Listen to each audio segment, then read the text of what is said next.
Calculation কিভাবে হয় সেটা দেখব।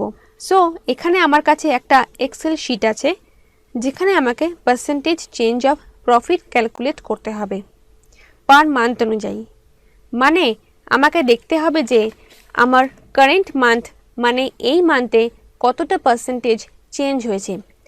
যদি আমি জানুয়ারির ক্ষেত্রে দেখি তো কোনো পার্সেন্টেজ চেঞ্জ হবে না, কারণ এটা হলো 30, তো এখানে কোনো পার্সেন্টেজ চেঞ্জ হয়নি। যদি আমি ফেব্রুয়ারির কথা বলি তাহলে আমরা আমাদের স্কুল টাইমে নিশ্চয়ই পড়েছি যে পার্সেন্টেজ ক্যালকুলেশন কিভাবে করে। সো পার্সেন্টেজ ক্যালকুলেশন করতে হয় current minus previous divided by previous, মানে 60 মাইনাস 30 ডিভাইডেড বাই 30। তো আমি যদি একে এখানে পারফর্ম করি অথবা আমি যদি ক্যালকুলেটরে করি তাহলে কিভাবে করব?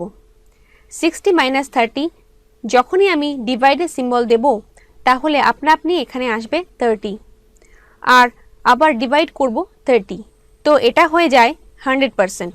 সো যদি আমি একে এক্সেলে অ্যাপ্লাই করি তো আমি ফর্মুলা লিখছি ইকুয়াল টু এই ভ্যালু থেকে আমাকে মাইনাস করতে হবে এই ভ্যালুকে, আর তারপর তাকে ডিভাইড করতে হবে বাই দিস ভ্যালু।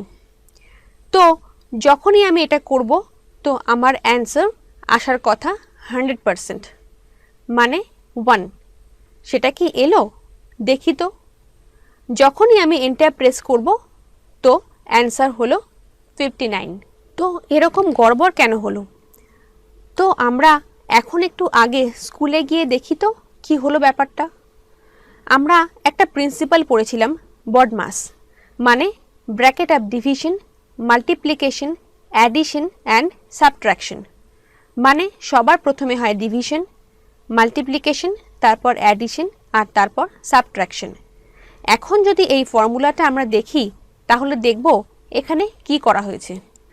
এখানে পারফর্ম করা হয়েছে B4 ডিভাইডেড বাই B4, মানে 30 ডিভাইডেড বাই 30, অ্যান্সার হলো 1। আর এই 1কে C4 মানে 60 থেকে মাইনাস করে দেওয়া হলো, এই কারণে আমার অ্যান্সার যেটা হলো সেটা 59। এখন যদি আমাকে ফর্মুলা ঠিক করতে হয় তাহলে ব্র্যাকেটের ইউজ করতে হবে। মানে আমি প্রথমে C4 আর B4কে মাইনাস করব, আর এর যে অ্যান্সার আসবে তাকে B4 দিয়ে ডিভাইড করব। তো এখানে আমি পেলাম 1। পার্সেন্টেজে যদি দেখি তো হবে 100%। একে পার্সেন্টেজে কনভার্ট করার জন্য আমি হোম ট্যাবে গিয়ে দেখব একটা অপশন আছে পার্সেন্ট, এখানে ক্লিক করলে এটা হয়ে যাবে 100%।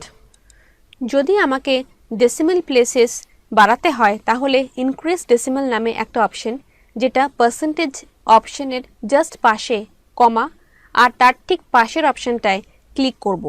তো এটা এখন হয়ে গেল 2 ডেসিমেল ডিজিটস। যদি আমাকে কমাতে হয় তাহলে একে আমি 1 থেকে কম করে দেব। তো এটা এখন হলো 1 ডেসিমেল ডিজিট।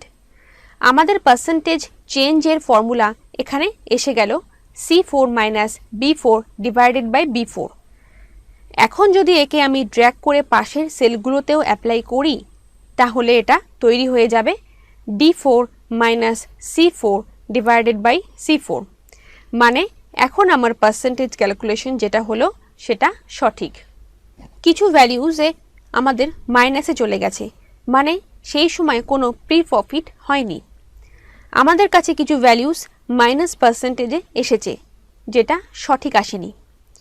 এখন যদি এই ফর্মুলাটা চেক করি তাহলে সবসময় মনে রাখতে হবে যে ক্লোজিং আর ওপেনিং ব্র্যাকেটের নাম্বারস সবসময় সেম থাকবে।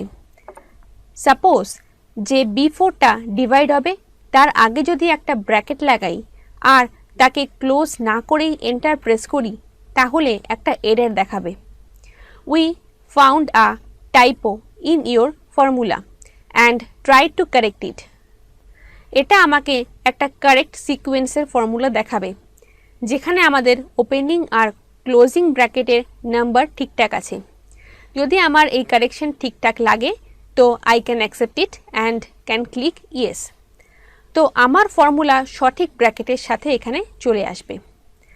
তো যখনই আমরা এই ধরনের কোনো ক্যালকুলেশন পারফর্ম করছি তো সবসময় মনে রাখতে হবে যে আমার opening number of brackets equal to closing number of brackets হতে হবে।